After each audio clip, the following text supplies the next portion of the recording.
I like to consider myself a lowbrow snob. Lowbrow Be snob. like not to the level of Troll 2 is a great movie, man. Like, no, it's not. And your book was fantastic. But all right, so enough kissing your butt. We'll get into all that. Yeah. Hey, everybody. This is Christopher Talon, host of Creative Ops, a podcast for creative people. I applaud you for being one of those people and listening right now, because I interviewed TJ Tranchell last week. He edited my book that'll be coming out soon. But on top of that, what you're probably more interested in is he has 4 books of his own. He lives in Washington State with his wife and son, where he currently is writing more stuff that he'll talk about. He's writing a novelization of a movie that I guarantee you know, even if you haven't seen. Everyone in America knows that it's a classic. But he'll get to that later. I don't want to step on it and spoil it. And we talked a lot about his book, Tell No Man, which is a Mormon dispossession story, similar to many of the Catholic exorcism stories you've heard. But yeah, this one's got a little bit of a Latter-day Saint spin on it. TJ grew up in Utah in the Mormon church, and he talks about that and how that plays into some of the subject matter of his writing. But we talk about a lot of things. He's also an actor. He acts on the stage. He is a professor at a community college. And then he does all the cool stuff that we talk about writing-wise as well. And also some of his writing services that he has available to you if you're a writer and you need an editor.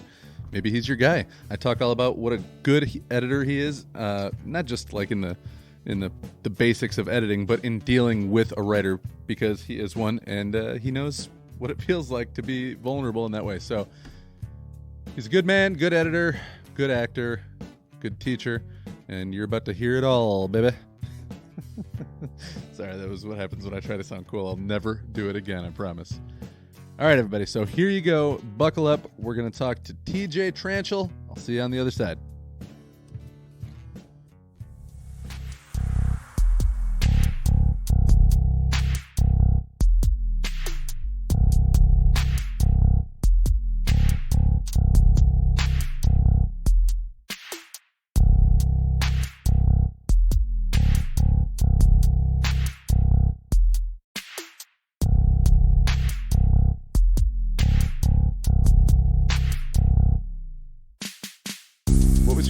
Passion where you're like, I'm a creative person, this is my thing?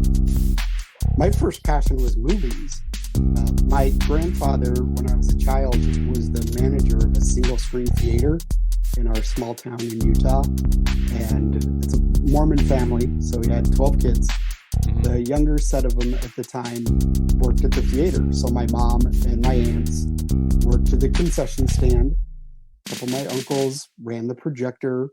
My grandpa booked all the films. Occasionally, he and my grandmother would get to preview films. So essentially, that's where I grew up, was in the movie theater. Yeah. My cousins and I, we would sit either in the front row, sometimes laying down on the sticky floor, which now I think about is just really gross. Yeah. And watch the movies. And it didn't matter, whatever it was. Also, again, this was small town Utah, so there weren't like a bunch of R-rated movies. Yeah, it was all, family appropriate generally. Well, because I went to a school that was pretty diverse in terms of just having a lot of religions represented, I guess. It wasn't super racially diverse, but there was a good chunk of kids from the, I'm saying it right, LDS church, right? Yes. Yeah. From the LDS church, and I made friends with a few of them, and they brought me to church with them a couple times, and I was like, okay, that's cool. But the biggest things that I remember from that was like, they can't watch rated R movies and they can't have caffeine.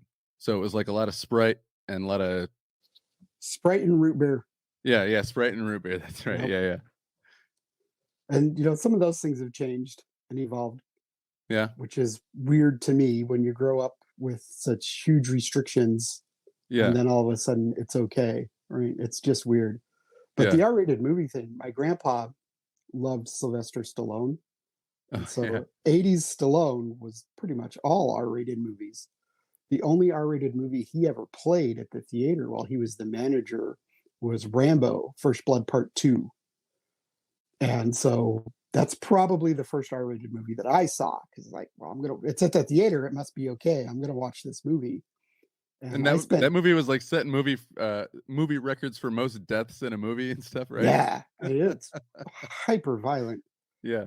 And so I spent that summer wandering in my neighborhood with the fake plastic knife and the little fake jade figurine necklace and no shirt on, Yeah.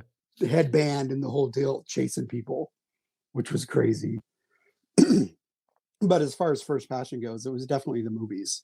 That's where I learned storytelling and learned how people react to stories.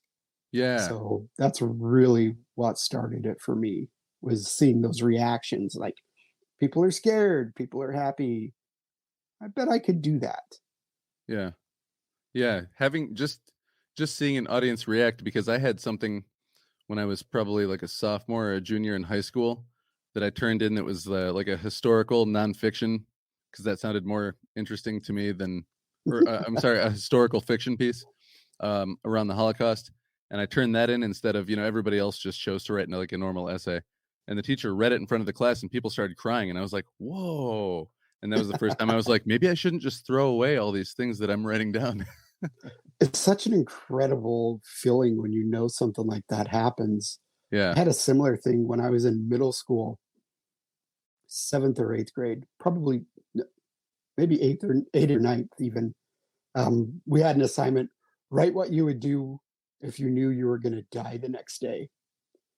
And I basically That's some pretty intense shit for a kid that age. right. And I basically hated everyone that I was around at that time.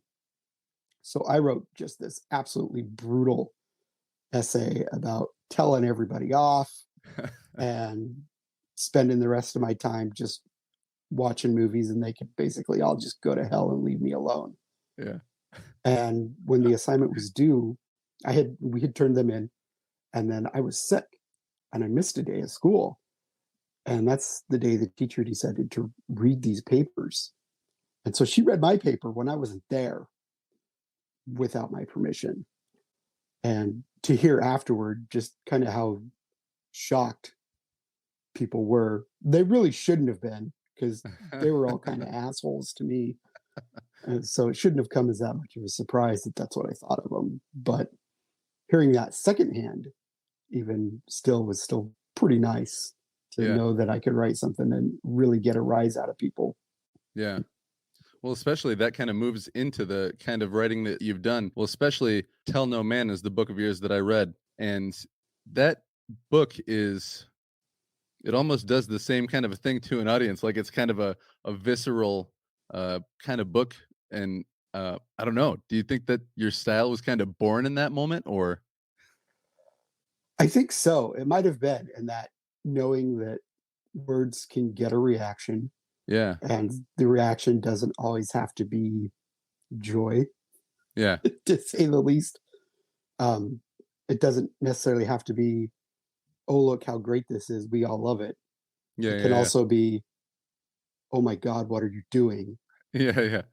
And that book in particular, because I put so much, like, of my own family and church history into it, Yeah. I love that kind of reaction. Like, so you used this piece from a real story and this piece that's made up.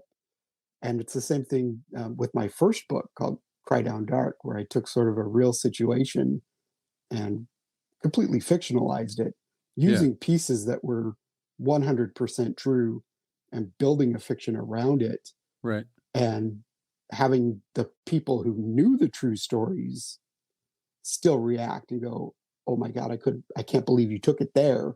Yeah. And Yeah. wow, that was really great. A great way to process that. Because that first book is a grief book Hmm. about a friend of mine who died of a brain tumor in her early 20s.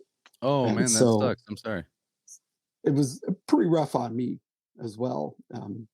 Yeah, We were because I great mean, I'm guessing friends. you were both about the same age. That's, Yeah, I was again, about a year we're older, talking about heavy stuff for kids to deal with. That goes to a whole different level. right? Well, and I kind of have had that my whole life. But in this particular situation, this friend, we were very close.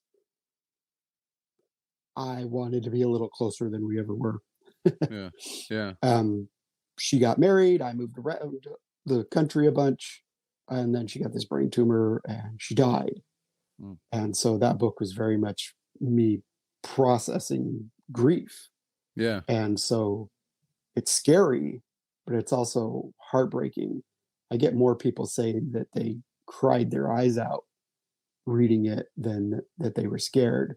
But Yeah. then those things still go together, because if you're not as terrified as you can be in that moment of what's going to happen to this guy, then the sad part doesn't really mean anything. Now, Yeah. if it's just sad, he's just a whiner and Yeah. a complainer, instead of like something might actually happen to him because of this grief. Yeah. Well, it's funny that you say that, like the two go hand in hand, sadness and just outright like terror, because I think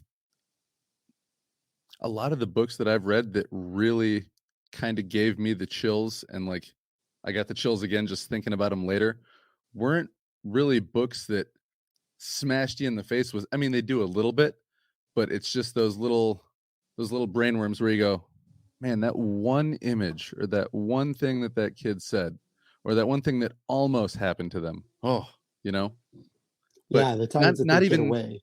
and not even that, but just well, I'm trying to think of specifically one book, and I keep thinking Misery, but not Annie Wilkes. Um, no, no, no, no, no. Dolores Claiborne. That book, I don't know if you've read that one, but Yes. yeah, that one isn't as outright horrifying as it just really is kind of sad. Like it just shows you Yeah. pretty much all the bad. It's sad, and it's at the same time, again, it has that feeling of truth. Yeah, Of like, yes, this is a fiction, but there's still so much truth in it that this could happen. yeah, And many of the situations in that book, unfortunately, have happened to people.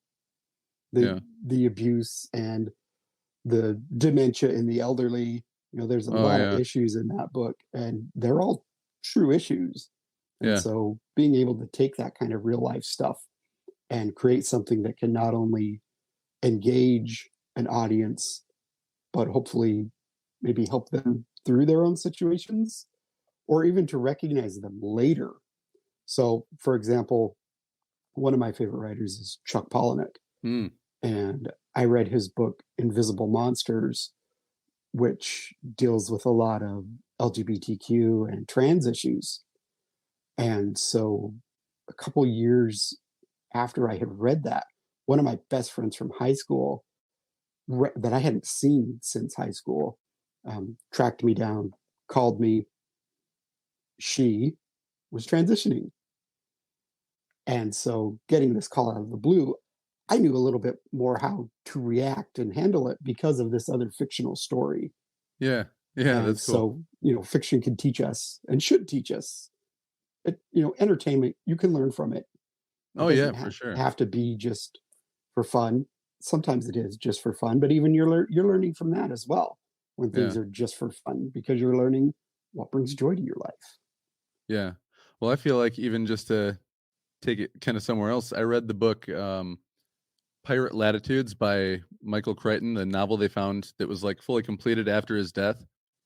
And I feel like I know more about life in the time of pirates from that book than any documentary or something that I might have read in school or a blurb on Wikipedia. You know what I mean?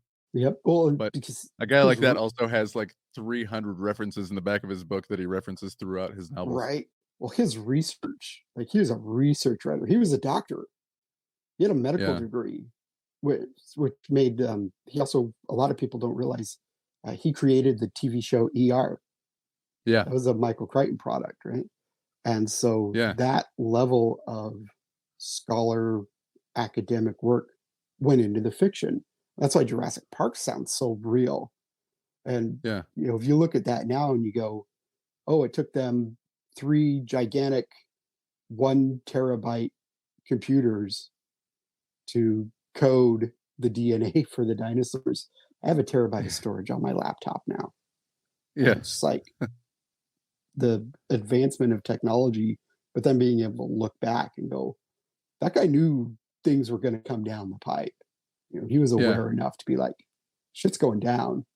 It may not be exactly like what I think it is, but something's going to happen. Yeah.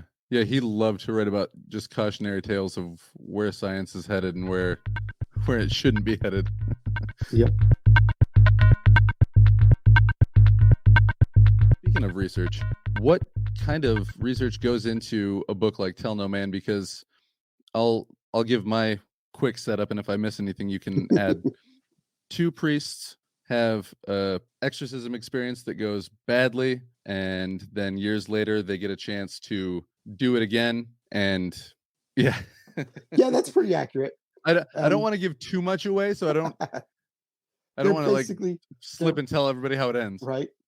They are LDS, so there is a level in the LDS hierarchy that is a priest, which is weird, but it's not. I said priest because here that's I am, we're used to with my Catholic background, and also every exorcism story I've ever seen was Catholic Church. Yeah, and so so there goes my bias. I got to challenge my privilege over here. Right, that's an accurate similarity. Right, that's roughly the situation these 2 men are in. Right, so the beginning of the story, they're missionaries, so they're like 19 and 20. The LDS Church sends out young men and women at that age around the world from everywhere to gain converts, to convert people to the church, right? So the black ties and the short sleeve shirts, right? Exactly. Yep. So these 2 men at the beginning of the story are in Chile and have a demonic encounter. And then again, when they're old, when they're in their 60s, they get to experience it again. And they're like the only people who like really know what's going on. What's interesting, because it is so like hush hush, we don't talk, that's not really a thing kind of attitude in the church. And that's what's great about this particular story, is because I knew it was a thing. And so people that like, I'm starting to write the book, and people ask me, well, what are you working on? I said, well, I'm writing this book about Mormon exorcists. And the first question always is, well, is that even a thing?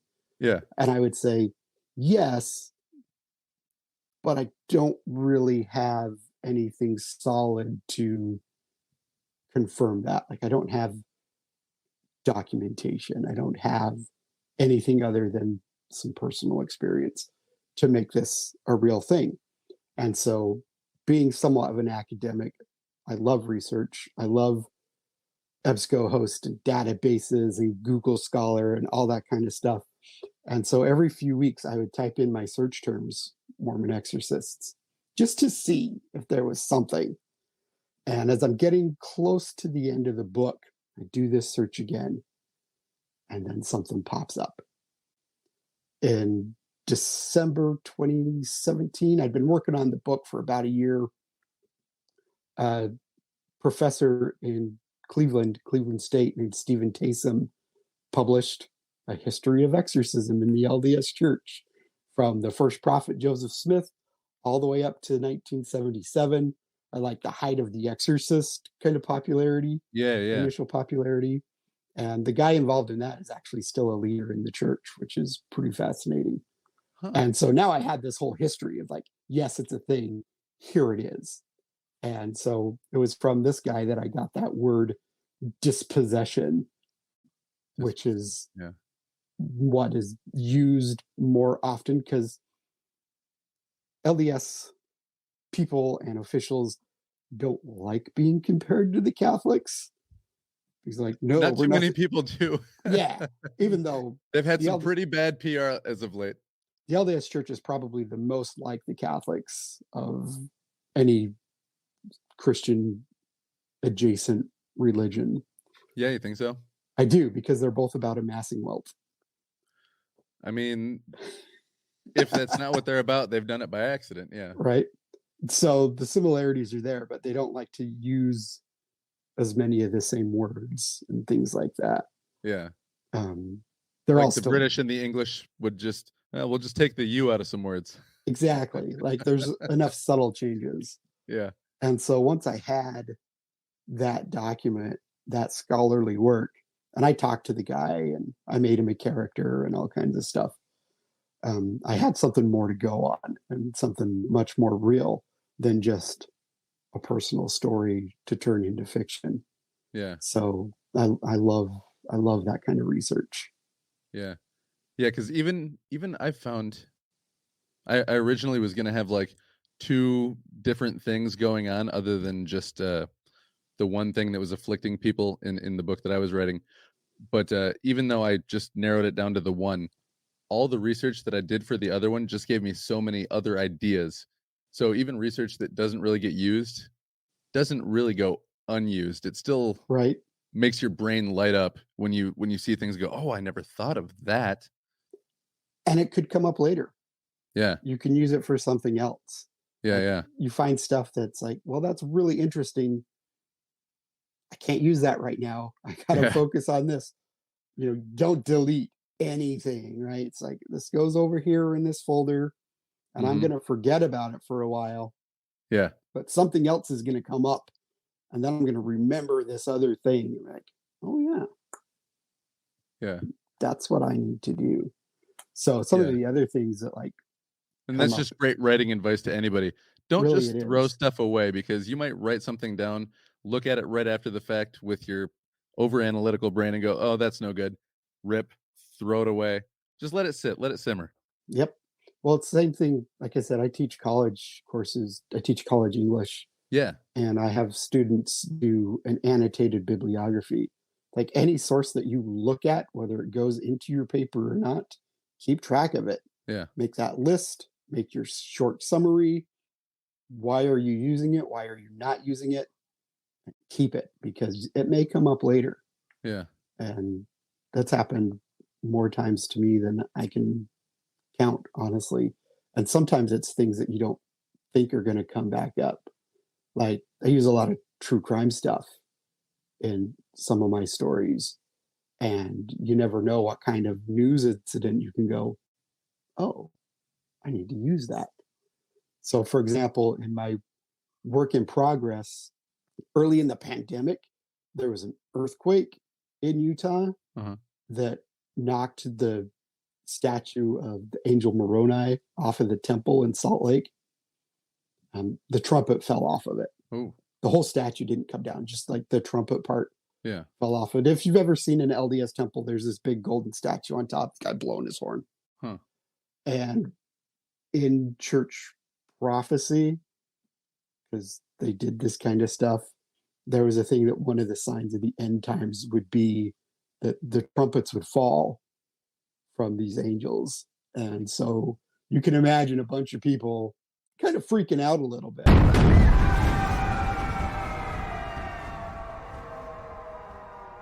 Yeah. And the church officials are really cagey about that because at one level you go, well, you want them to believe the old prophecies from their religion, but at the same time they're like, well, no, it was pretty old and we knew we needed to get up there and fix some stuff anyway. so like they use Yeah. this as an opportunity to do a bunch of refurbishing and restoration on the Salt Lake Temple. Like, no, it's okay. It was just old. It didn't have anything Yeah. to do with that prophecy that said, end of times when everybody's got this weird disease and we're locking down. So they're very cagey about that kind of stuff.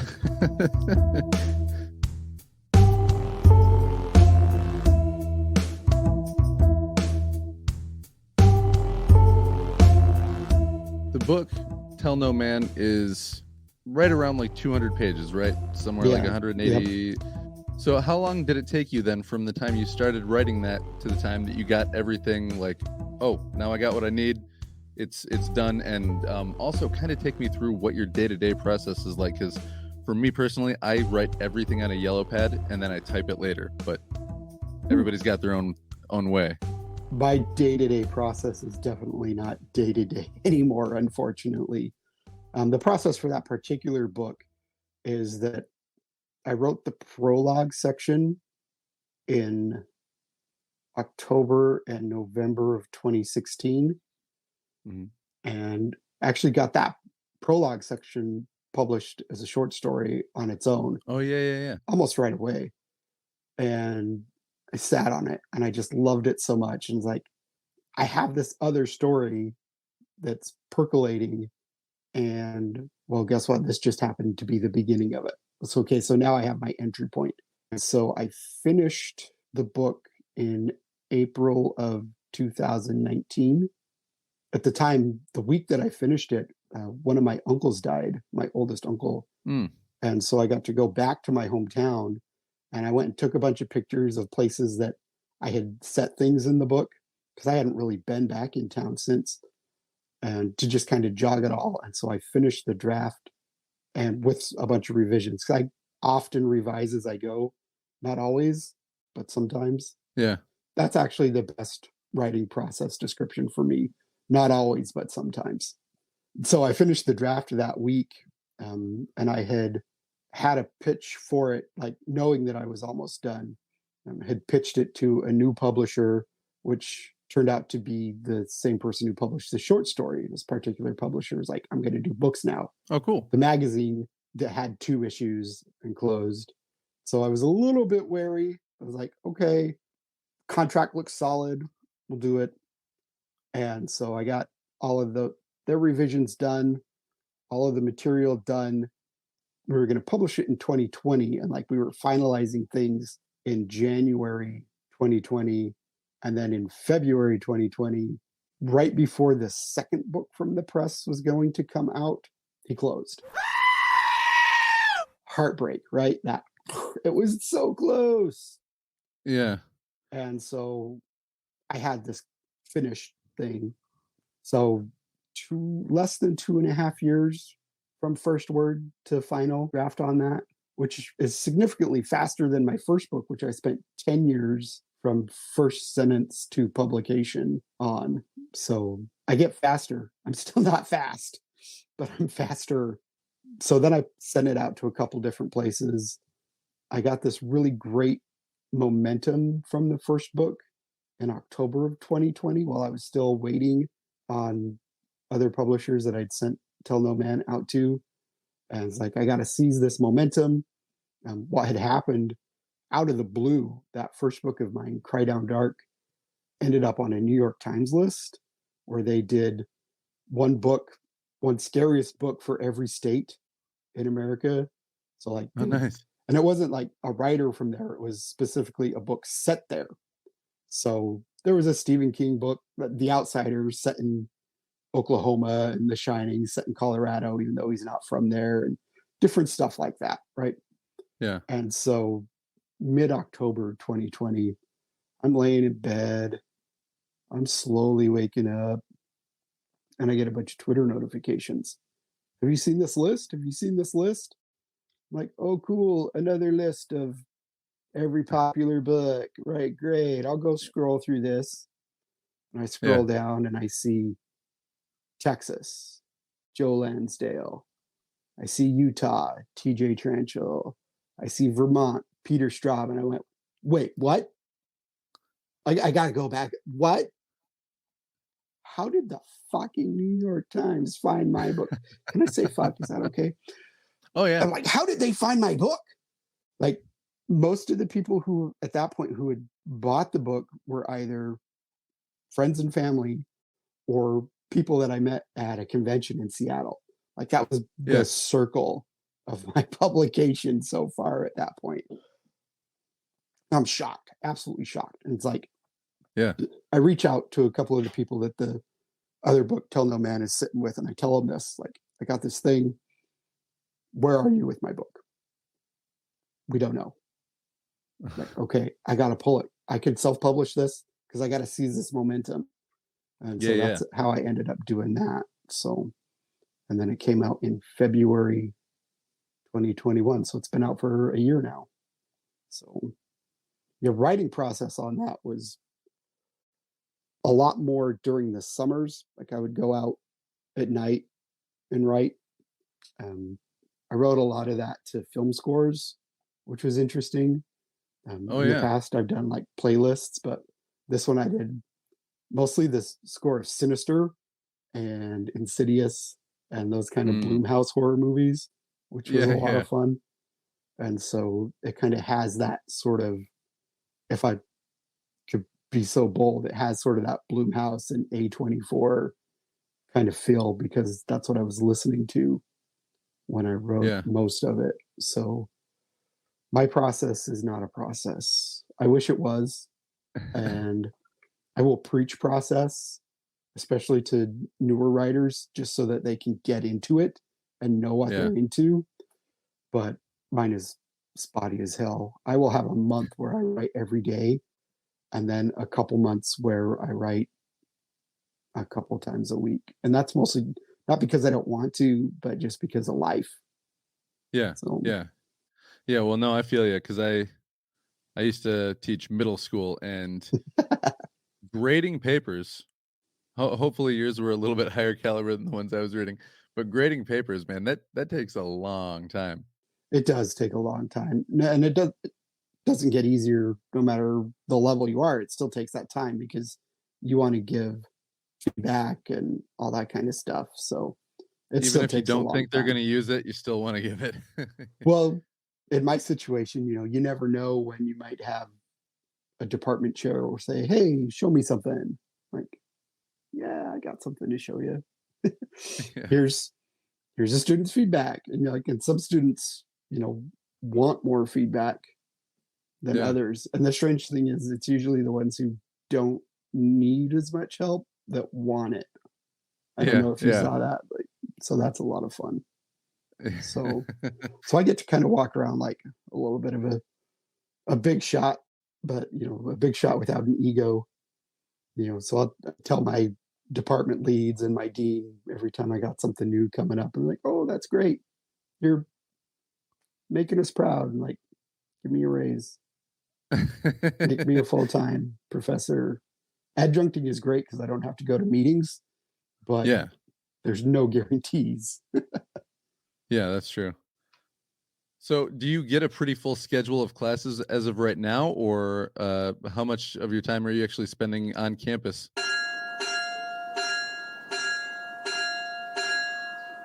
Right now, I only have one on campus class and three online. I've been at Well, I the, would, I would, I would consider that yeah, virtual campus. right. Yeah, Um, so most of my day during the day is still that right now. yeah, But I don't do Zoom courses or anything like that mm, because all of my classes when they got turned online, I figured out pretty early that I had a student body that had experienced wild changes in employment mm, and had to take shifts whenever they could, mhm, and they wouldn't necessarily, even as much as they wanted to, be able to say, I need this hour every day at this time. Like, mhm, you kind of have to take the work that you can get yeah, in the situation that we've been in. So I do my stuff asynchronously. I put up a lecture on our learning management page every day and communicate via email and things like that. So I don't yeah, hold class necessarily. There is mhm. class and they learn, but we're not Zooming. I don't have 20 people on Zoom staring at me Taking an notes hour while at you a time. lecture. Yeah, Yeah, all the notes are there on the yeah, Canvas page. So I think that has worked out. Like, that style is not for every student. yeah. A Well, I mean, I lot of remember students, modeling some, or not modeling, but well, I mean, I guess they kind of call it like a model run or whatever. Some integrated technology stuff where we just kind of like skipped the lectures, and it was more or less me starting them for 5 minutes, and then the kids would just interact with more online resources while they had, that school, all the kids had computers, but yeah, like I said, that's not for every student. Some students need that in person. And like right now, when I started at the school I'm at, the quarter that I began ended with the lockdowns. So like our finals week and all that went yeah, out the window. And so everything went online for a long time after that. This is the first quarter that I have an in-person class again since March 2020. yeah. And I had a And kid in college, and they just kept sending them like new notices. We're gonna try to get back to class when we can, but we're gonna push it back another 3 months. right. And I'm guessing that my as a faculty, you probably didn't get any more of an educated update than, well, we're doing the best we can. I actually did. My school's been really great. Like they were proactive in saying this for like the spring quarter, the first spring quarter of the pandemic was where like, we don't know what we're going to do. Yeah. And then they said, because we don't know what will happen, the entire next academic year will be online. Yeah. It doesn't matter what's going to happen. We are going to say, this is what's going to happen here. We will be completely online for this academic year. Because I can say for, the couple of kids that I saw, that was pretty distressing. Just that idea of like not knowing, well, we'll check again in a couple months. Just like, just tell them just like we're done. Yeah. And that's what my school did. So they were, I think, ahead of it quite a bit. And even good, this academic good decision year, making going on over there. Yeah. Yep. This academic year was, let's have 25% of our classes back on campus. That way we can keep everybody socially distanced a lot better. Mm. In the fall, we're going to aim for 50%. In the winter, we're going to aim for 100% in the spring. But even that spring, most class, I'd say we're still at 50%. Yeah. And that's okay. So it's like we're going to try instead of we're going to do. Yeah. Knowing that that's going to be the more likely scenario, I think has helped. Like we can all prepare and everything. We've all had our classes set up to where you could go back completely online at a moment's notice if you had to. So for example, in my in-person class, the second week of class, I had 2 students report that they had tested positive for COVID. And so it was, my classes are Monday through Thursday. And this was the week before MLK Day. And you want that 5-day standard now? Okay, we're not going to have class on Thursday. So we won't meet Thursday, Friday, Saturday, Sunday, Monday for the holiday. There's our 5 days. We'll be back on Friday. Hopefully nobody else gets a positive test in that time. And nobody did. So we were okay. Oh, good. So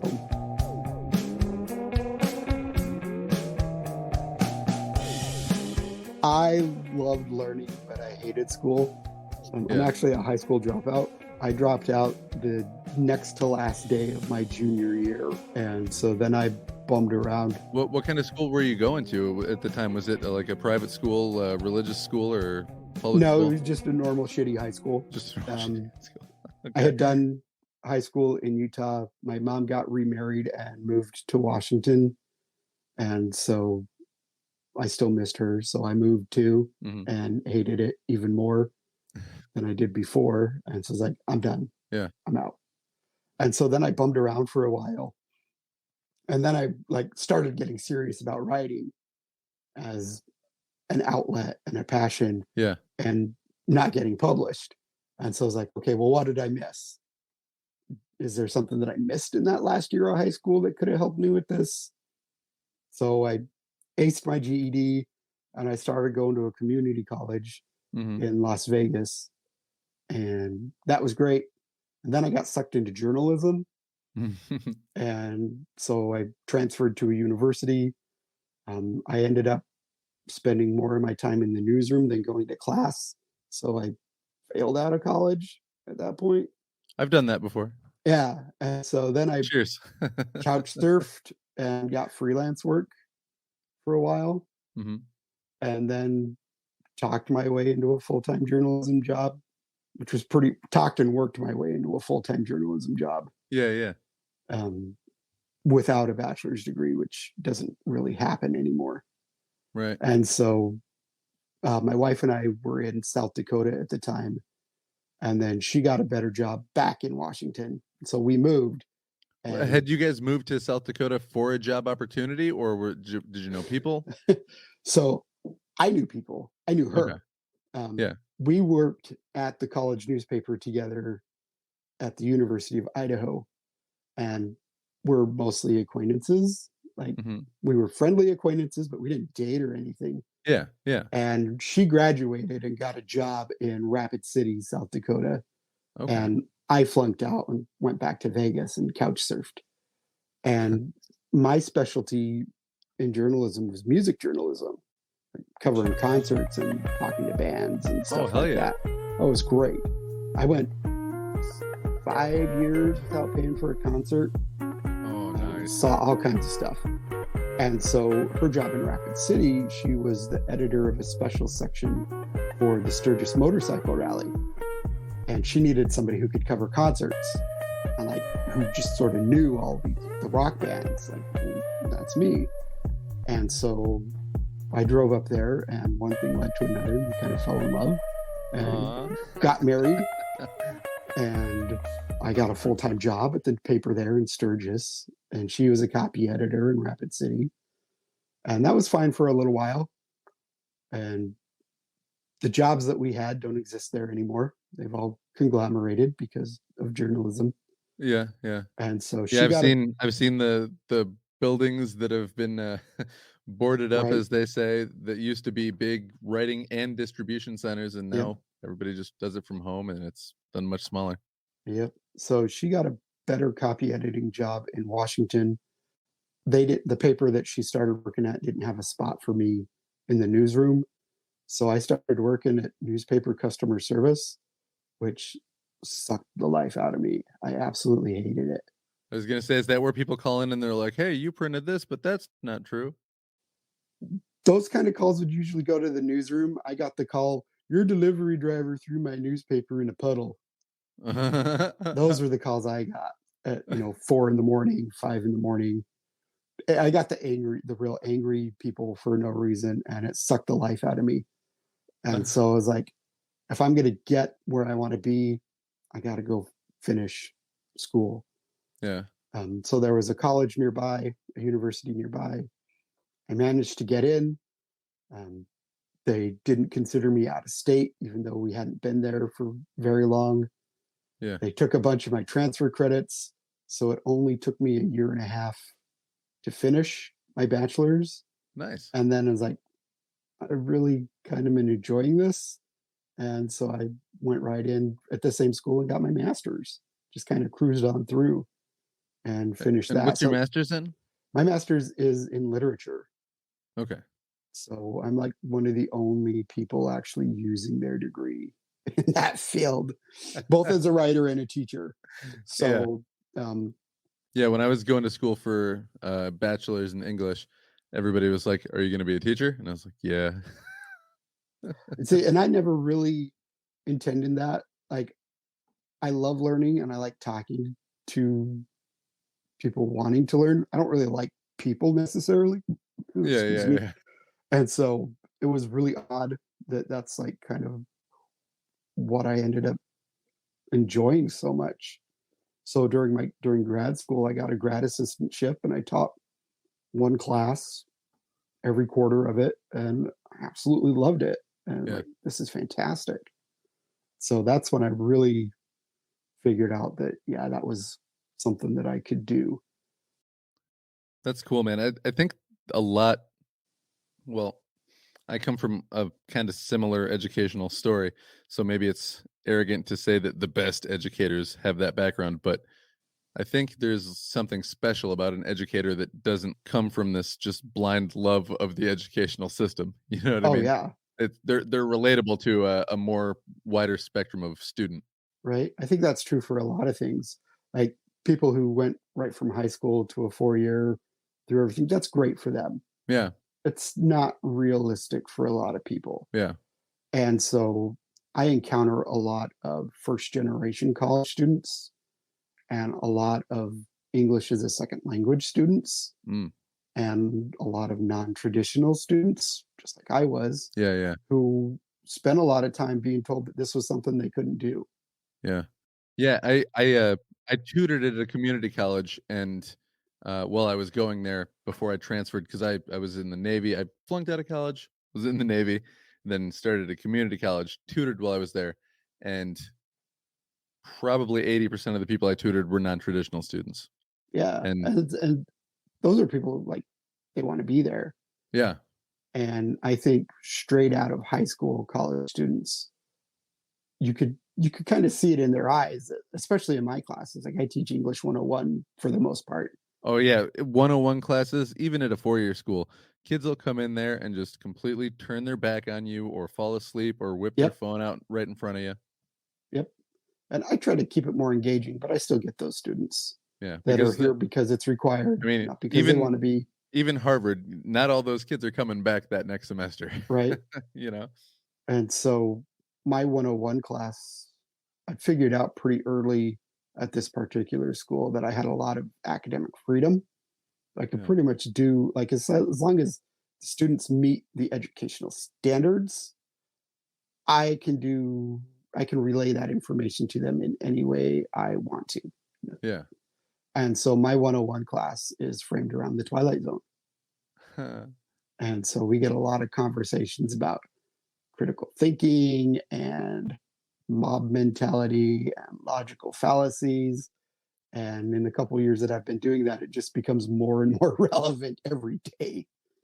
Yeah. So, like Monday of the week that we're recording this, I showed the students the Twilight Zone episode called The Obsolete Man, which is about a librarian who's going to be executed because he's useless in the society of this particular episode. I don't Is that one of the originals? Yeah, yeah. I don't Burgess remember that Meredith one. is in it. It's great. Oh, okay, because I immediately when you say Burgess Meredith, I think of the, guy who goes into the bank vault when the bomb drops. Right. And so, I finished the class by telling them, okay, now go watch that episode and see how they relate. Yeah. And it's fascinating. But I show this episode particularly, like, I have the ones that I show all the time, and then the ones that I'll pick based on what's going on. And so I showed him that one and gave him the story about book burnings in Tennessee, of like something that's not happening in the 1940s happening today. And be like, here's Yeah, this yeah, show I've seen that all over from the my feeds. 60s. Yeah, here's this show from the 60s that is talking about our time right now. And they Yeah. just go, oh my gosh, I can't believe it. Are you sure this is from the 60s? Like, it's black and white, I'm pretty sure. Yeah. And just, Yeah, laws have changed, but mentalities have not, yeah, moved at the same speed. yep. So being able to not only present something that I love, the Twilight Zone, Yeah. but have it actually mean something to a crop of students who, some of them have seen it. Like every now and again, I get a student who says, I used to watch this with my dad when I was a Yeah. kid. So it's so great to revisit it. But most of them on the That's first where day, that's where I'd be coming from, right? is watching those. My dad was like, "Oh, watch this, watch this. Wait till the doctors take their masks off." Oh, I showed him that one too. Eye of the Beholder. Yeah. Oh, it's fantastic. The first one this quarter that I showed him, because we actually got to do this in class, so I could see everybody. Yeah. When it's online, I say, "Here, go watch this one," and then I just never know how it's going to come off. But this quarter, the first one I showed was "To Serve Man," Yes. and Yeah. so I've seen this a million times. And I'm watching the students, like, because I want to see their reaction. I watch them watch, essentially. And when the female coder comes out screaming, "It's a cookbook!" Yeah. One girl in the class, she audibly gasped, "Oh shit!" Yeah. It's I'm so like, good. It's so subtle. yes, that's a win for me. Yeah. So Oh man, that's great.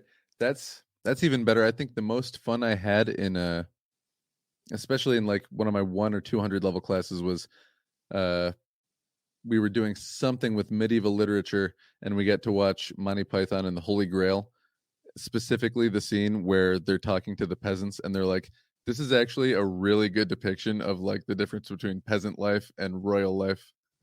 I use that scene in my discussion of logical fallacies, Yeah. and there's like a dozen in there right from the beginning. King Arthur's assuming that the person he's talking to is an old woman. Yeah.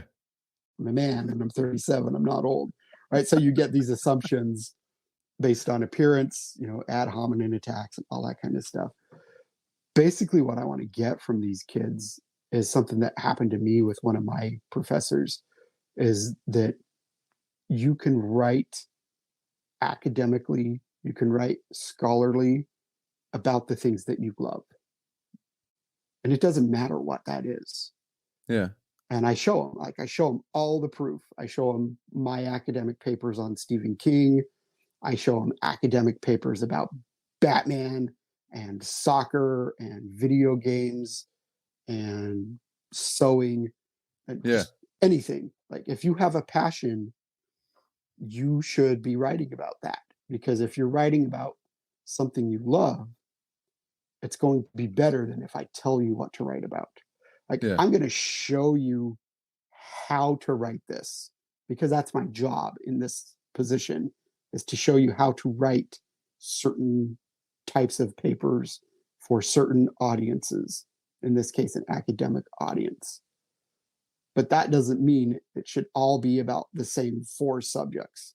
And the Yeah. same 4 subjects in English 101 are abortion, gun control, legalizing marijuana, and First Amendment. And now we get Well, like COVID and I would say papers. both of our states, now that third one's off the table. It's already Yeah. done deal. And that, and so that's what I tell them now. And so it's like, if you're going to write one of those papers, you're just going to regurgitate information from decades of bullcrap. Yeah. And unless you can prove to me that you actually have a stake in that and a real passion, don't write about it. Yeah. Please don't write about it. Write about something you care about. My first gen students, like students of migrant workers, they want to write about immigration issues. Like, yeah, fuck yeah, do that. Because if you get this first taste of writing evidence-based, informative papers, you're going to be able to go out and actually change the world on this issue, hopefully. Yeah. And so, yes, please do that. Even to a different extent, maybe it was just because I went to like a small liberal arts college. Maybe I wouldn't have got away with it at a big state university or something, but they would give us outlines. We want this to be this format and this many pages at least. And I remember one time I got a paper that I was supposed to write about Evelina, and it was supposed to be 10 pages long, but I handed it in. I was like, this is only 8.5 pages, but if I added anything else to it, it would have just been fluff. And he was like, I'll look at it. And he gave me a 98. He was like, I agree. We can tell. Like, yeah, if you read enough of them, you can tell when people are fubbing the margins. You know, like I have word lengths. Like, I need you to write at least this much. Yeah, so it doesn't matter what size font you have the periods. I still, there are basic formats. Like, stick to this format, write at least this much. Don't plagiarize. Please, God, don't plagiarize, because guess what? I'm going to know. Yeah. And that, but like, make it matter. That's like almost one step below, like, if you see physical violence, if you see plagiarism, like, you have to be like, damn it. All right, now we got to go tell somebody. Yeah. Yep. I've had students plagiarize themselves. Wait a minute. Can you actually get in trouble for that? Like, I know you shouldn't do it, but like, can you? Oh yeah. Because it's academically dishonest. Like, to plagiarize yourself? Oh yeah. We expect original work. Like, you should be doing new work. Oh no, I see what you're saying, where they're like just turning in recycled. Yeah. So I had a student turn in a paper. It was really well written, but I could tell it wasn't at the level of the previous papers that the student had turned in the quarter. Yeah. Turned out it was a paper that the student had turned in high school. It fit like the basic requirements, but was not at the level that it should have been. So like, I kind of instantly knew something was wrong. Okay. And it's like, it's a good paper, but you didn't write this for my class. Yeah. No, I'm a dummy. I was thinking that like somebody quoted something that they thought or had written previously, just like in a paragraph, and didn't say that I said that. That'd be harder to catch, but I'm sure some people have done that. Yeah. That doesn't seem as malicious. No. And like, some people will try to turn in the same quarter a paper for 2 different classes. Yeah. That's discouraged. And most instructors are like, please don't do that.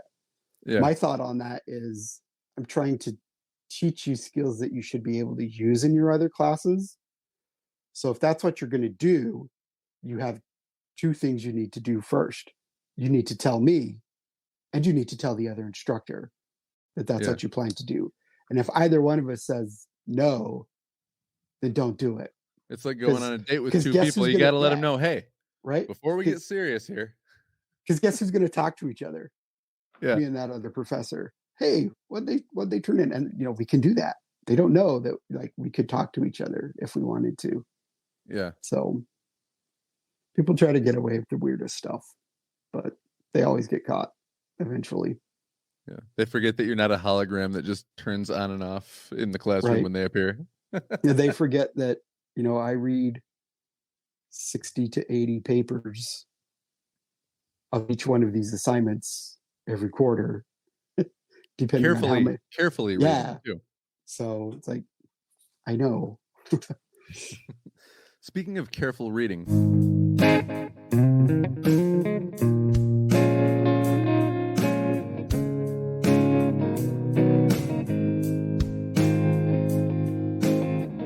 besides your writing and besides your academic work, you do services. That sounds really stupid. You provide services to other writers, like you did for me, by way of editing. Do you do anything else too? Because I know some people do like formatting or things like that. I don't. That's not in my skill set, unfortunately. Okay. Like if something's off, I can say, hey, you need to look at this for formatting. So Yeah, find yeah. that person. Yeah, like you left me a really good note. Like just make sure you don't leave this hanging on the formatting with, I think, like an errant quotation mark or something that was hanging off. Yeah, and those kind of things just happen in manuscripts, and they might not necessarily transfer into a formatted version, but Yeah. it's best to know ahead of time. So I do provide editing services. I got into that, like it was something that I kind of was always interested in. Yeah.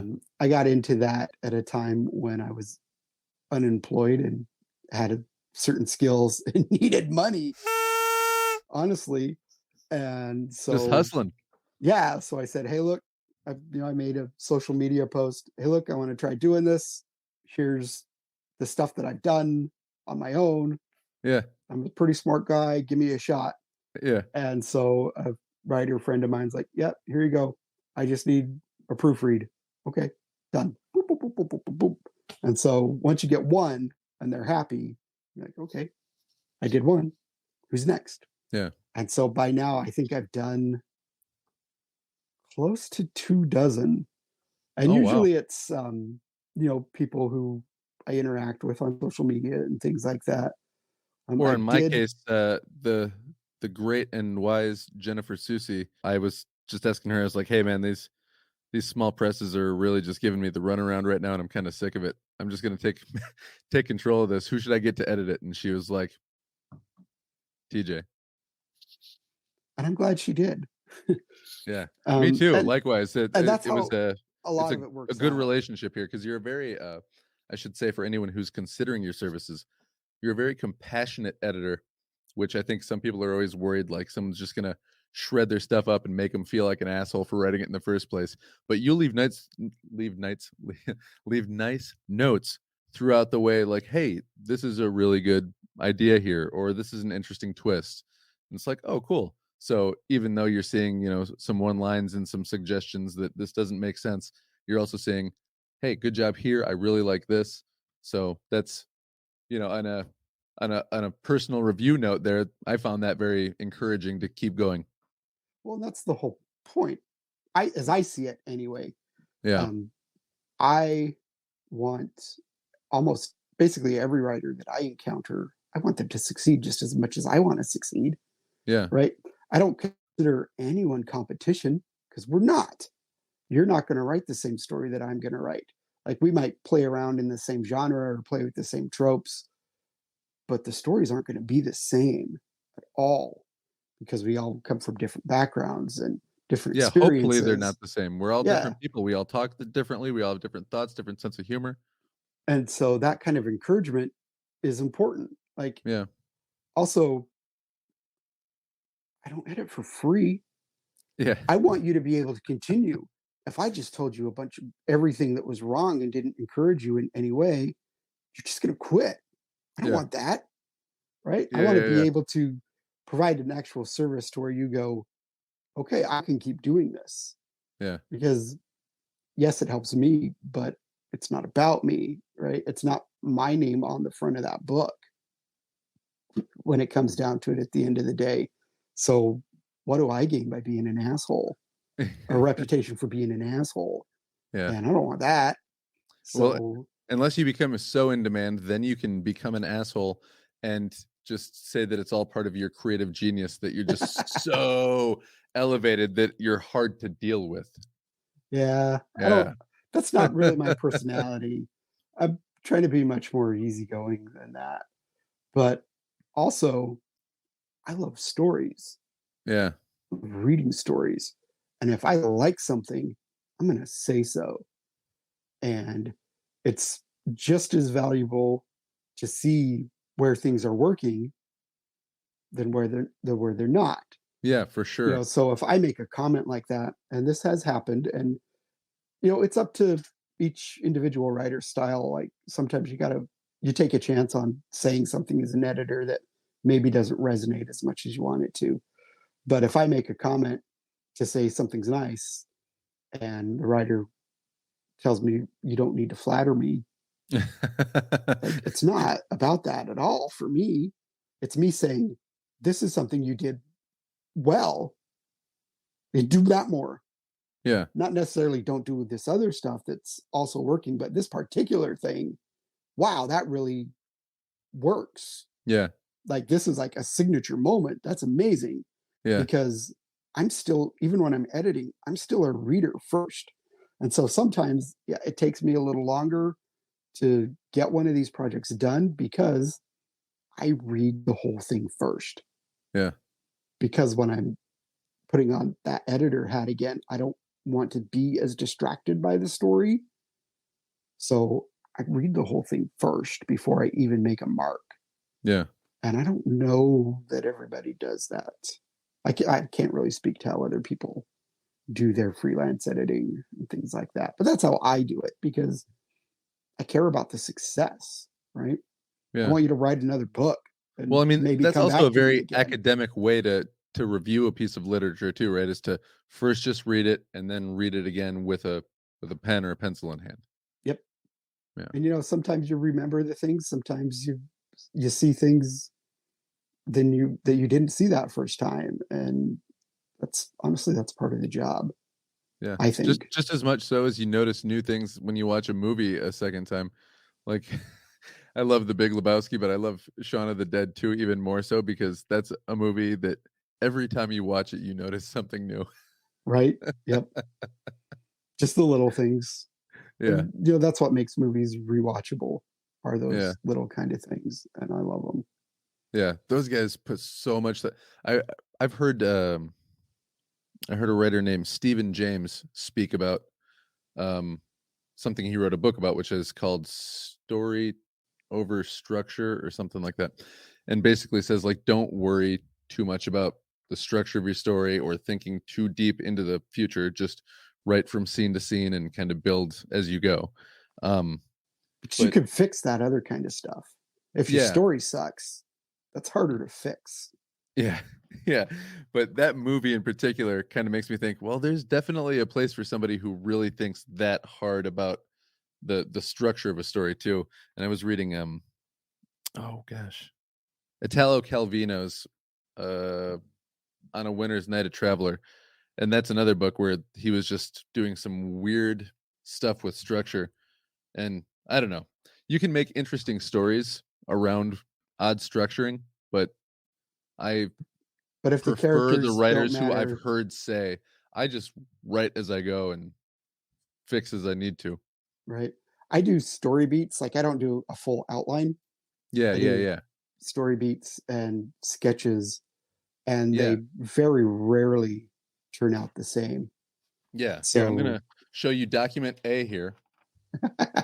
These are some bullet points, and I used all but one of them to write these last, 5, 6 pages. right, exactly.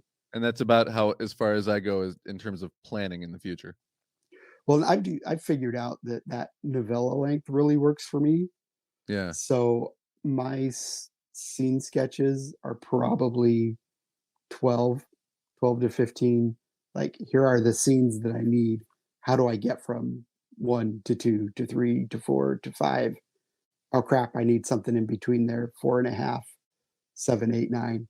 Yeah. And then, like with Tell No Man, I found those notes I had misplaced because I moved in between. I misplaced the notebook that I had those in. And so when I was finishing it, and I went back and went, that's not what I planned right there. Yeah. And that's okay, because this is better. Yeah. So if I had done that, I would have had these other complications with another character that I didn't need.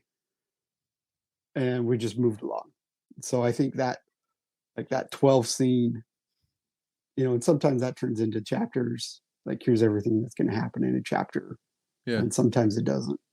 Yeah. So that's a little more process kind of stuff. But what's great about doing that is that I don't have to be at my desk in my writing zone to do that. Yeah. I wrote most of the scene sketches for Tell No Man while I was in a church service, not paying attention. I had my little notebook. You already checked all the spelling and grammar in the church program. Now I'm going to write a story. Right. Like I'm listening, and it looks like I'm taking notes about the sermon, but I'm actually writing my story. And everybody's happy. Yeah. It worked out for me. I'm pretty sure the sermon was good. Yeah. Nobody was booing and hissing. Nobody pays attention to me. Like, that's, I tell other people that nobody's here to see me. It's okay. My wife asks me that, are you going to wear that? Nobody's looking at me. Yeah. Doesn't matter. And if they are, they're missing the point. If they are, like, if we're out in public somewhere and somebody goes, what is that guy wearing? Like, they got their problems of their own. Like, you noticed me? No, nobody's looking at me. Like you mentioned earlier, I just done a play. Yeah. Let's talk about that too.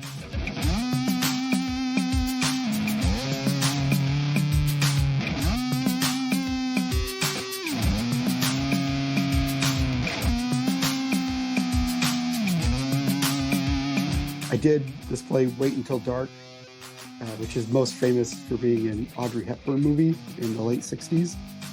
And I it's movies. A good one. It's a good one. Alan Arkin is the villain, and he's super young at the time. In the 60s. And so I play the husband character. I have one big scene, and it's staged, so you still have to do some stage makeup so that you don't look like some weird freak. And I don't know about you, but like the stage makeup that I've seen, when you see somebody up close with stage makeup, it's horrifying. They look like they're dead, and they've been like, given the worst funeral parlor treatment ever. Right. But then without it, you go on stage, and that's also what you look like. It's so weird with the lights. So my stage makeup was very basic. I didn't have to do a lot, which was great. And it's like, my wife would ask me, so did they say anything about your makeup? Nope. Not a word. Nobody cares. They're not looking at me. They're looking at the woman playing my wife. She's the star of the show. Plus, in that play, half of the time I'm on stage is in the dark. Lights aren't on. I'm not forward facing most of the time. Like, nobody's looking at me. Nobody cares. And that's fine. Like, you need those kind of people. Yeah, well, that attitude sounds a lot to me like some musicians that I've interviewed. I interviewed a drummer from Heartsick who I went and saw this last weekend, and he was like, "Yeah, I don't really do solos at the show. Like, if the band ever was like, hey, play one, I would." But that same kind of a mentality that I think actors have, where it's like, it's not about my performance; it's about what my performance does for the overall performance. Yeah, yep.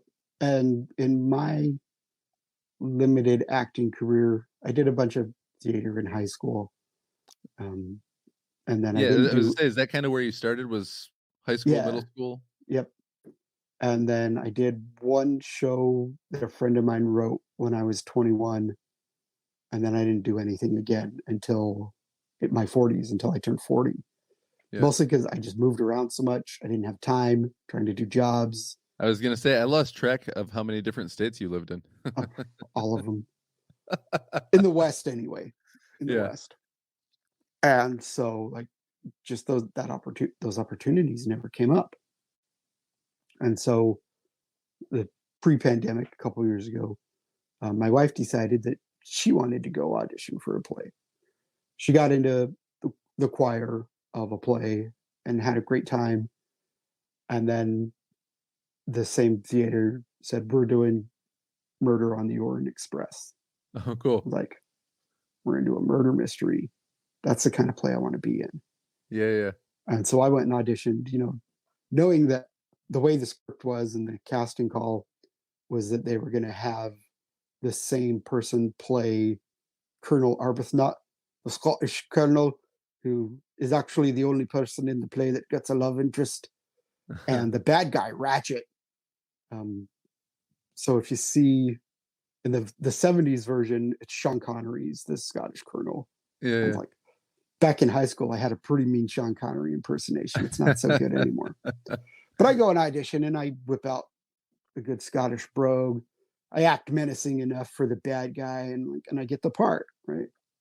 The parts, essentially. So like, okay, this is great because the previous play that I'd done in my early 20s, my friend who wrote it, he wrote this whole musical, actually. Yeah. I didn't have to sing because I can't sing worth darn. He wrote it so that we had 4 actors in 16 parts. I was 6 different characters in this one play. And so our set was built so that it was an apartment. You would go through one door that was the bathroom, you'd be backstage, and you would change costume. You'd come in through the front door of the apartment as a different character. And so I had done this before, playing multiple characters in the same show. Yeah. And so when it came to doing this Murder on the Orient Express, I would be worried that I would have one of those Mrs. Doubtfire moments where you just walk out and say the wrong thing in the wrong costume. Thankfully, that never happened to me, right? So I do this Murder on the Orient Express, and one costume is a suit because I'm a gangster, like I'm a bad guy. And my other costume is kilt. And so having to do those quick changes, like I actually had 3 people helping me change costume backstage, which was pretty wild. And then the great moments are when multiple characters, and there's moments where they have to interact with each other. Yeah. So in the previous one I had a scene where I'm one character rifling through this apartment, talking to another one of my characters who's in the bathroom. And we just pre-recorded the off-screen dialogue.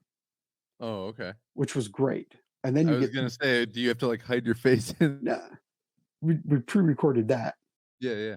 And so for this Murder on the Orient Express, we did the show. And at the end of the show, my bad guy character, he's dead. You don't see him anymore. I got to play dead while being like forensically examined. It was pretty fun. And like trying not to laugh because people are saying funny things that I can't say. I'm like, I'm dead. Yeah. And so at the end of the show, we would go meet the audience, right? And the first night I come down with everybody and we're still in costume because, they want to meet people right away. Yeah. And somebody's shaking hands with everybody, says, so where's the dead guy? I'm right here. the guy was me. No, you were the Scottish guy. Yeah. I was also the dead guy. No, that guy had black hair and you're a redhead. I wore a wig. No, you're the Scottish guy. Say something in Scottish. Well, I gotta like get into those kind of characters. So I can't really do it right now. But I would say something and they're like, okay, now say a line from the other guy. And I would. I'm like, oh, are you sure? Are you sure you're you? Yeah. And this was actually something that I'm quite proud of. That's a better compliment than somebody just saying, nice job. That was you? Yeah. And so this is back in high school. I did the play, You Can't Take It With You. Old play from the 30s. And I played a Russian. And in high school, again, I was really proud of accents. Like I could do an accent like better than anybody in the school. And so I played this Russian. And at the end of the show, again, you meet people. These Russian exchange students from another school had come over with a friend and started talking to me in Russian. I have no idea what you're saying. I just put on the accent. I could do this one right now. I don't watch the Olympics. I could do the Russian accent. And it's hi, I'm glad you like the show. I have no idea what you're saying. And so this play that I just finished, I was one character. I wasn't the bad guy. I'm usually the bad guy. Like bad guys are my thing. Yeah. And so I got to just The sit horror around out there. for a Imagine while. that. Yeah. Like I've never been a lead. Like I've never been the star. And that's also one of the reasons I really turned back to writing after high school, was because I wanted to be able to do everything. Like I wanted to direct, but I also wanted to set design. Yeah. But I also wanted to act, and I wanted to be in charge of the music. Yeah. And I wanted to not just act, but I wanted to be every role. And that's not entirely possible to be able to do everything like that. Yeah. But if I'm the writer, I'm writing a short story, I'm writing a novel, I am all those things. Yeah, for sure. I am the director because I'm the one pointing the reader where to look. Mm-hmm. And I am the actor of every role because I have to speak all those lines. Yeah. Essentially. Like I don't read them out loud while I'm writing them. I've heard some writers say that they read every word out loud as they're writing it just to hear it, or, right after they read it. I don't know. That seems too tedious. Yeah. But I'm also, production designer. Everything that you need to see, I have to put on the set, essentially. Yeah. And so writing gives me the opportunity. If I continued as an actor, or even if I got into film or stage directing, I wouldn't be able to do all those things. I would have to collaborate with other people. I don't like other people. Yeah. I don't want to do that. I just want to sit in my room and do everything and hope somebody likes it. It's taken longer than I thought it would, but that's okay. That's okay. Yeah. Yeah. So I think essentially what you're saying is all writers have a God complex. They just have a healthy outlet for it. Most of us. I think there are some whose complex isn't quite as healthy as others. Yeah. Like I consider myself kind of a weird guy also, but I don't live my characters and I'm not out to freak people out. Yeah. I had a goth. You don't just yell boogity boogity boogity at people. No. Right. And it's not like the Stephen King thing where he kind of looks like a normal guy, sort of, but he also looks like a weird rabid chipmunk. Yeah. It's I think John Grisham once said he's very exotic looking. Yeah. But you wouldn't necessarily look at him and go, wow, that dude killed a bunch of people on the page. Right. Yeah. And I kind of want that same thing. There's a level of normal anonymity. Yeah. That writers get that other people don't get. Yeah, for sure. Most of the people who read my books, not that there's a lot of them yet, don't necessarily know what I look like. Yeah. I look like the author photo because that's me, but I don't look like that all day long. I dressed up for that. Yeah. I shaved for that. I combed my hair for that. Right. I tried to look good for that. Yeah, yeah. And day to day, not so much. So there is that ego in the process and in the product, but not necessarily in the day to day for me. Yeah. I like to pretend sometimes that I'm a bigger deal than I am. Yeah, sure. Just because it's fun. Yeah. But it doesn't mean anything. Right. If I get somebody who's much more well known than I am as a Twitter follower, I'll laugh and I'll tell my wife, hey, guess who's following me now? Isn't that awesome? But I also know at the end of the day, it doesn't necessarily mean anything. Yeah. I've made some pretty great friends from social media in the writing community, in the horror community. And I've gotten to do some pretty cool things. Very supportive. From stuff like that. A lot of people would probably think that writers are more like, no. If you're reading their book, then you're not going to read my book. But very, very cool, just out to help each other, promote each other people. Yeah. And the thing is, that's not true. the majority of readers don't just read one author, right? They want to read other things that are like that. Yeah. Or they want to read what that author has read. Yeah. And so, well, even if they want to read to just that author, they'll get to a point where they read it all. run out, right? Well, I guess I'm done now. Right? It's like eventually, hopefully not too soon, eventually Stephen King is going to die. We have to live with that, Yeah. that he is going to die, and I'm going to cry and reread stuff. I'm one of those people who does reread books. Yeah. But there's still a limit. You know, we're going to, like you see behind me, I got a Jack Kerouac poster back here. Yeah. He's not writing any new work. Nope. Everything that he's done is there. So who else do we read? Like, we read other people who his work influenced and things like that, right? Yeah. And that's what we have to do. And so if we're not supportive like that, you become an asshole. Don't read theirs, read this. Yeah. Like, no, I'm saying like, oh, you liked that? You might like this. Yeah. And not necessarily always my own stuff, right? Because I know that my stuff isn't for everybody. I know people who prefer just to read like super extreme horror, right? The splatterpunk guys. Yeah. And a lot of those people are my friends too. And I love them. I don't write like that. Yeah. At all. So we all need each other because readers need variety. Also, I'm an old white man and we need other people besides me. I was gonna say, don't call yourself old. I'm like a year younger than you are. The play I just did, I had a meeting with the director one day and I told him how long it had been between shows that I had done and how old I was. And he sat deadpan right across from me like, you're not that old. No way. You're not that old. Like, yeah. Before I got my teaching position, I did some emergency substitute teaching and I did a day at a high school. And I don't remember what I said, but one of the kids said, yeah, I know. You're like what, 27? Thanks.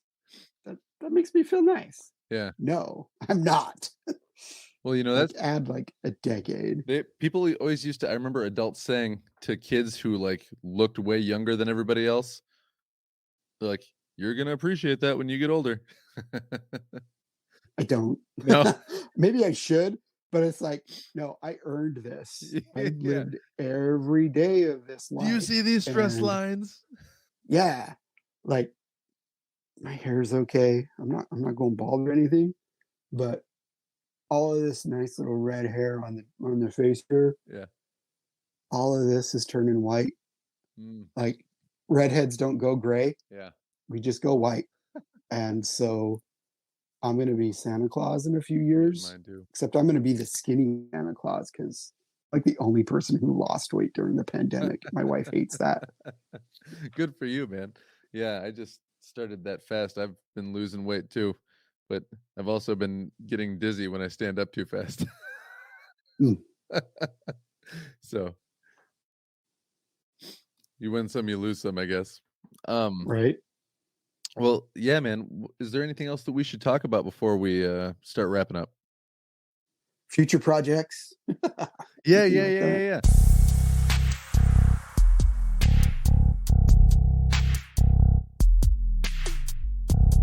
What's coming is the third part of the unintended trilogy that makes up Cry Down Dark and Tell No Man, called Lamentations of Blackhawk, coming in October from Madness Heart Press. The plan right now is to do a hardcover omnibus of the 3 books and then a paperback solo of it shortly afterward. And then after that sounds awesome. I'm looking forward to it. It's pretty great. Readers are going to be happy and pissed reading it, which is a great place for me to be. After that, I'm working on a nonfiction book right now about the movie Footloose, which was filmed in my hometown in Utah and that general area. Got that nice contract signed and things are progressing. So summer is going to be a lot of research and hometown visits for that, And probably a lot of watching and rewatching Footloose. which is great. I love that movie. Yeah. It's fun. And plus I get to watch it and go home. Home. You should make a podcast, and you should watch that movie with like 16 different people and just get all their takeaways from it. Maybe What maybe closer to the release of the book as like promo. Yeah. And so those are the things that are actively in progress. I'm going to write a Western in the same sort of Utah universe as my other books. Is it going to be like straight Western, or is it going to be kind of a genre bender? It's the outline that I made for it is the bloodiest thing I've ever written. Just that outline, honestly, is the most gruesome thing I've ever written. It's your Rambo too. Yeah, really it is. Right from the beginning. And so I think it's going to be hyper violent like that. So it started out as a pitch for one of those splatter westerns that are really popular right now. It probably won't be as gratuitously extreme as those, but it's still going to be pretty bloody. Yeah, you're not going to pull any punches. So no. So I have notes for that, and after that, honestly, I don't know. I have another nonfiction project that has been percolating for a long time, and if somebody actually said, yes, here's some money, finish that, then I would move that up. Yeah. It's a project called The Great American Horror Novel. It's a really academic project of me reading a bunch of American horror novels and deciding which one is the best. Because like English majors do this for like, no, Moby Dick is the great American horror novel. Yeah. No, The Wizard of Oz is the great American horror novel. No, it's Philip Roth's American Pastoral. And like most of that is bullshit, in my opinion. And that's from somebody with a degree in this, so I'm allowed to say that. Yeah. And so I was like, I could take all of this same kind of academic leaning and apply it to horror novels. I'd be like, here's why these matter in the grand scheme, not just for fans, but for literature. Yeah. Like these aren't just junk books. They actually matter. In a lot of ways, they matter and resonate more than the quote unquote literary canon, because people reading the literary canon are stuffy assholes. And I've sort of made it my academic mark as not being a stuffy asshole. Yeah. I like to consider myself a lowbrow snob. Be like, this stuff, like not to the level of like Troll 2 is a great movie, man. Like, no, it's not. But being like, Shirley Jackson is just as good as anybody else ever. Yeah. Right. And also taking the opposite things and saying to people, Toni Morrison's Beloved is a horror novel, and I will fist fight you. It absolutely is. It's a zombie novel. Yeah. And saying, and like getting a lot of validity has happened for that in the time that I've been working on it. Like Stephen Graham Jones winning a big literary prize for The Only Good Indians and things like that. So it'll happen. I just kind of need somebody else to say, yeah, go do that for real. Because most of the work, like all the research, essentially, like I have a few more books on my list to read, but all the research has been done. It's really the kind of thing where I just would have to sit and put it together. So that could be a podcast too, but nobody's paying me for that. And I want to get paid. I like teaching, but I'd love to not have to. Yeah. Does that make sense? Yeah. I was there with you too. I would have kept teaching, but my wife just kept getting pregnant. It was really annoying. We stopped at 1. One. We decided to stop at 3 and then stopped at 4. Yeah. But that allowed me the time once I switched gears to staying at home to write, and then writing led to this podcast, all of which led to me getting out there into the writing community deeper and meeting people like you. So it all worked out. It's been fun. You meet a lot of cool people, like you mentioned earlier, Jennifer Susi. Yeah, she's great. I met her, like we've never met in person, of course, but she was one of the people signed to that publisher that had Tell No Man and closed. So that's kind of where our relationship started. I had actually made a note about that when you said it, because she was telling me the same story on her podcast of like they already made a cover for her and paid her in advance, and then they went out of business. Yep. But it was a good contract, so we didn't have to pay him back. Yeah. No, she said they were more like apologetic than trying to get their money back. Oh yeah, no, the dude felt horrible. Like, and he had really good reasons to close it down. And honestly, it was right before pandemic. Yeah. So we probably would have had worse situations forced upon us if that decision hadn't been made before that. Yeah. So it was actually probably good timing. Yeah, things tend to work Life out. happens. Yeah. Yep. Life happens. Well, TJ, the lowbrow snob. Thanks I for should make business cards with that. Yeah, you absolutely should. I might even title the episode that. I don't know. But yeah, man, it's been great meeting you and having professional interactions and finally getting to actually talk to you on the podcast. Thanks for coming on and talking to me. Right. Thank you for having me and essentially still letting me come on after not being able to. Yeah. Well, I aired it on the one episode. It's like TJ was supposed to be on. Life. Yep. Sick kids. It happens. Things pile up. It happens. Yep. I don't always get mine out on Mondays like I say I'm going to either. So, well, hey, man, thank you so much. I will make sure that all your links to social media, books, everything else that you want gets put into the show notes. And this one will be out next Monday.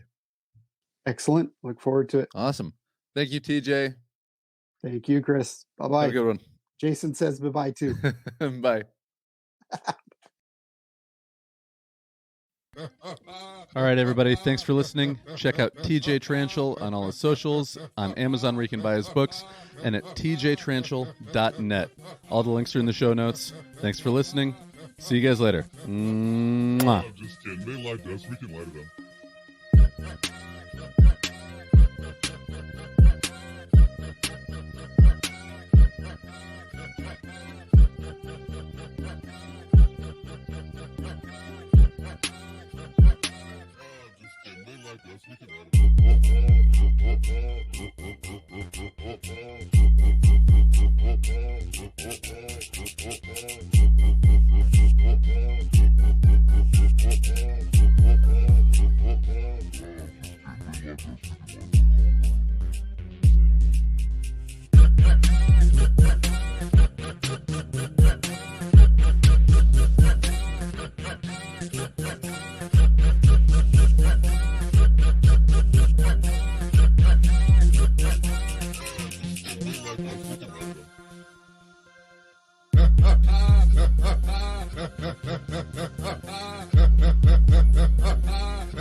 Yeah, man.